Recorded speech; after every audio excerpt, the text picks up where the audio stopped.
Ortaokul zamanlarında hiçbir zaman sivilcesi olmamış, ancak aynı zamanda haftada bir duş alan bir çocuktum. Haftada bir. Tırnaklarımı kesmezdim, giderdim onları düzenli olarak yerdim. Bu ne ilkokulda ne de lisede olan bir şey. Ortaokuldayken böyle bir durumdaydım. Ama bu zaten insanların benden kaçması için yeterli bir sebepti. Sana şunu söyleyeyim. Belki de ortaokuldayken ya da ilkokuldayken bunların çok farkında olmayabiliyoruz. Hijyen gerçekten de bir insan için aşırı önemli. Özellikle uzun tırnakların olmaması, tırnakların içinin pis olmaması, iğrenç. Ya da saçının yağlı bir şekilde, saçının sakalının karışık bir şekilde olmaması gerçekten önemli. İlkokulda ya da ortaokulda zaten erkeklerin sakalı uzamıyor genel olarak.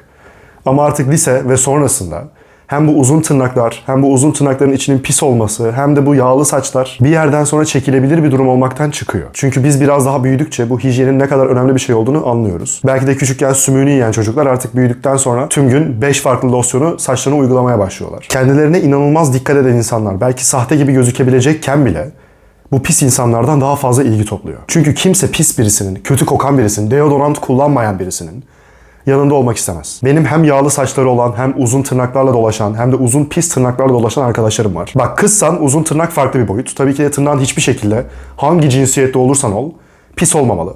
Ama erkeklerde uzun tırnak, özellikle böyle birkaç santim, o beyaz kısmının uzamış olması, bayağıdır kesilmediğini görmek gerçekten iğrenç. Ben küçükken evet tırnağımı yiyordum. Hatta bir kere servis annemiz vardı bizim o zaman. Ben servisle okula gidip geliyordum. Okul uzak olduğu için. Ve servis annesi bana şunu söylemişti. Sen tırnaklarımı yiyorsun. Tırnaklarım o kadar kötü haldeydi ki çok yaklaşmana gerek kalmadan zaten tırnakların yenmiş olduğunu anlayabiliyordun. En azından o seviyedeydi. Evet, hiçbir zaman sivilcem olmamıştı. Ama en azından bu haftalık duş almalarım ya da tırnaklarımı düzenli olarak yiyor olmam beni gerçekten de insanlar arasında sevilmeyecek bir konuma taşıdı.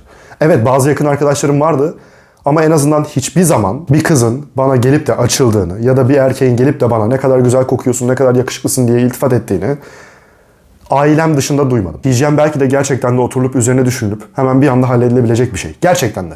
Gider duşunu alırsın, tırnağını kesersin, geçmiş olsun. Bir saat içinde tüm hijyen problemlerini çözdün. En azından sivilceyi çözemedin ama onun içinde gerçekten kuvvetli ilaçlar var. Ama bir insan karşısındaki insanı dinlemediği zaman, özellikle ben bir şey anlatıyorken sağa sola boş boş bakıp sağdaki soldaki insanlara diye bakan birisiyle konuşmak istemem. Bu kişi yakın arkadaşım da olsa, sevgilim de olsa, herhangi birisi olsa direkt şunu düşünüyorum. Ben şu anda konuşmayı keseceğim. Kesiyorum da. Bunu daha çok yakın bir zamanda bir arkadaşımla yaşadım. Baş başa buluştuk, bayağıdır görüşmüyorduk. Dedik ki hadi gelin bir oturalım. Oturduk, muhabbet ediyoruz. Bir yerden sonra onunla konuşurken eli şöyle çenesinde, sakalını sıvazlıyor, bir yandan da sağa sola bakıyordu. Ve ben bildiğin ona konuşuyorum, bir şey anlatıyorum, derdimi anlatıyorum. Tek yaptığı şey şuydu. Ha, ne oldu? Sağa sola bakmaya başladığı anda zaten anlatmayı anında bıraktım. Ve sana şunu söyleyeyim. Bu kişiyle bir daha oturup da dertlerimi paylaşmayacağım. Belki diyebilirsin, bu birazcık fazla katı değil mi? Hayır, değil.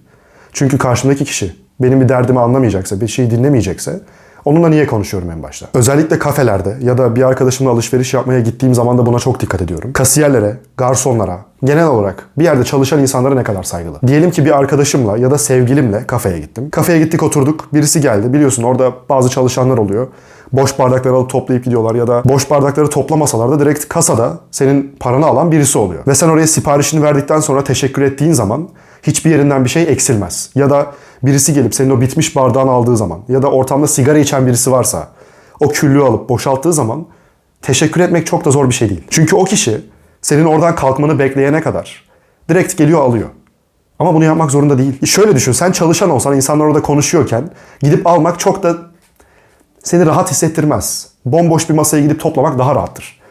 Ama oradaki kişi gelip oradaki boşları alıyorsa sen orada oturuyorken dönüp de bir teşekkür etmek çok da zor bir şey değil. Özellikle birileriyle yeni tanışıyorsam, bir kafeye gittiğimiz zaman çalışanlara teşekkür ediyorum. Marketten diyelim ki alışveriş yaptık. Bir tane su aldık, fark etmez. Kolay gelsin diyor mu? İyi günler diyor mu? Belki arada sırada küçük muhabbetler başlatmaya çalışıyor mu? Sonuçta oradaki kasiyer insan ya da boşları toplayan insan, kafede çalışan birisi, restorandaki garson fark etmez. Çok fazla aptal insanla muhatap oluyor. İnsanlar onlara kötü davranıyor. Belki bazıları çok iyi davranıyor. Ama günün sonunda senin o kötü davrananlardan olmak yerine belki de o insanın gününe pozitif bir şeyler katmak zor değil. Hiç zor değil. Tek yapman gereken şey iyi günler. Gülümser bir ifadeyle. Bir insanın içten içe iyi ya da kötü olduğunu anlamak sadece dışarıdaki insanlara, özellikle çalışan insanlara nasıl davrandığını analiz etmekten geçiyor. Bu kadar basit. Dışarıya git. Sana karşı iyi olabilir. Belki de kendisini sana satmaya çalışıyor bir şekilde. Belki de işverensin. Senden iş almak istiyor ya da belki de insanlar seni çok seviyor. O yüzden o da senin çevresinde bulundurmak istiyor. Ya da senden bir çıkarı var. Herkes kendisini başka bir insana, özellikle bir kişiye çok rahat bir şekilde satabilir. Yalanlarla satar, o gün ekstra iyi giyinir, o gün ekstra iyi kokar. Ama dışarıdaki insanlara nasıl davrandığına genel olarak dikkat etmez. O yüzden birisi dışarıdaki birisine kötü davranıyorsa, genel olarak kötü bir insan da olabilir. Zaten öyle birisiyle zaman geçirme. Ama direkt kötü davranıyorsa ya da sen kötü davranıyorsan bu rezalet bir davranış. Bunu bir insanda gördüğüm zaman her ne kadar üzülsem de soğumaktan kendimi alamıyorum. Gülümsemeni saklama. Çünkü sen gülümsemeni saklarsan bu senin çok özgüvensiz olduğunu gösterecek. En azından gülüşün hakkında. Ki gülüşün hakkında bile özgüvensizsen daha neler hakkında özgüvensizsindir. Daha kendine ne kadar bir şey katamamışsındır. Düşünsene, arkadaşınla konuşuyorsun ve gülmek için çok kötü gözüküyor. Bunun belki de daha önce birisinin senin gülüşüne laf atmasından kaynaklanıyor olduğunu düşünüyor olabilirsin. Belki de böyledir. Ki zamanında benim bir arkadaşım vardı ve karşısında gülmüştüm. Bildiğin arkadaşım, o zamanki en yakın arkadaşım. Beraber spor yapıyoruz, birbirimize motivasyon veriyoruz. Diyorum ki işte bu. Onun karşısında gülümsedim. Bildiğin şöyle.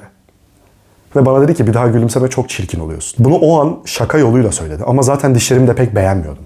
En azından o zamanlar bana çok sarı geliyordu. Hoşuma gitmiyordu. O zamanlar çok da fırçalamıyordum. O yüzden haksız belki sayılmaz ama o günden sonra ciddi anlamda onun yanında bir daha hiç gülümsemedim. Hatta onun yanında gülümsemeye geç. Çoğu yerde gülümsemeyi bıraktım. Ya da gülümsüyorsam genelde ağzım kapalı gülümsemeye çalıştım.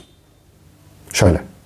Gerçekten kendimi çocukken kastımı hatırlıyorum. Dişlerimi göstermemek için. Bunun ne kadar ezikçe olduğunu farkında mısın? Bak, belki de ezikçe demek gerçekten kalpsizce geliyordur sana. Çünkü zamanında bir zorbalığa uğramışım ve bunun sonucunda böyle bir tepki gösteriyorum. Ama gerçekten ezikçe. Düşünsene, sen gerçekten güçlü olan bir insanın. Liderlere bak. Dünya liderleri. Eski krallar. Hangisinin gülerken oturup da ağzını sakladığını gördün? Hiçbiri. Hatta ellerinden geldikçe böyle göbekleri şişik ha ha ha diye gülerler. Kimse ona çünkü gülümsemesinin kötü olduğunu söyleyemez ya da ses çıkardığı için ona kızamaz. Ona birisi laf edemez.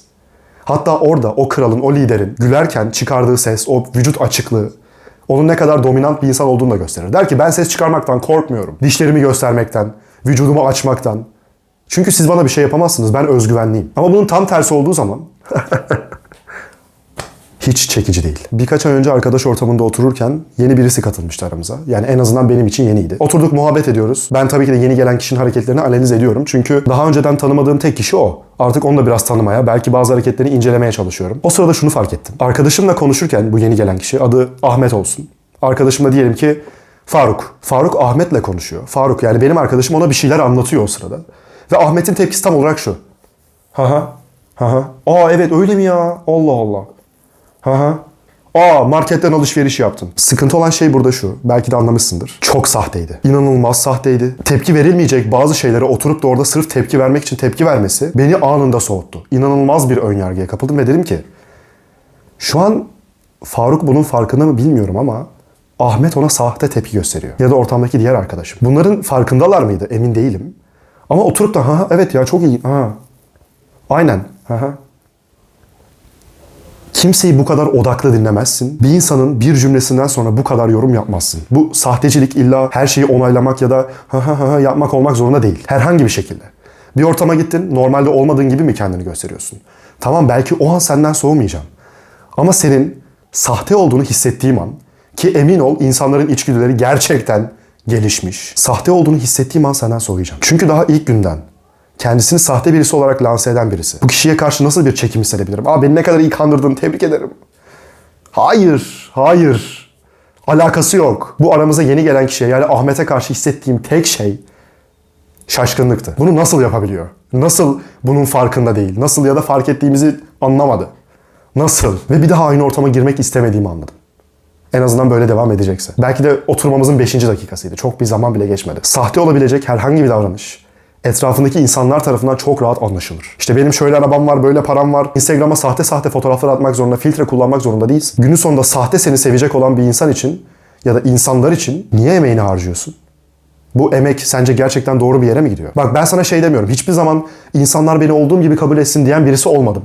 Eğer gerçekten aptalın tekiysem, eğer gerçekten şerefsizin tekiysem gider kendimi değiştiririm. Ama eğer ben zaten değişme aşamasındaysam, zaten kişisel gelişimle ilgileniyorsam, sırf etrafımdaki insanlar belki benden daha üsteler, belki benden daha disiplinler, belki benden daha zenginler diye onların bir arkadaşlarından birisiymiş gibi davranmam. Çünkü bu beni rahatsız eder. Niye sahte davranayım ki etraflarında? Günümüzde bu sosyal medyayla artık herkes birbirlerini görüyorlar ya. Artık her şey neredeyse sahteleşmeye başladı. O yüzden insanların hem sosyal medyada hem de kendi hayatlarına gösteriş yapması gitgide yaygınlaşıyor. Ama sana şunu söyleyeyim. Bu balon patladığı anda orada ezilen de aşağılanan da küçük düşen de sen olursun. Ve bu artık insanların senden soğumasıyla kalmaz, arkandan konuşmalarına, hatta seni gerçekten de küçük görmelerine sebep olur. En kötü anında bile en iyi hamleni yap. Görüşmek üzere.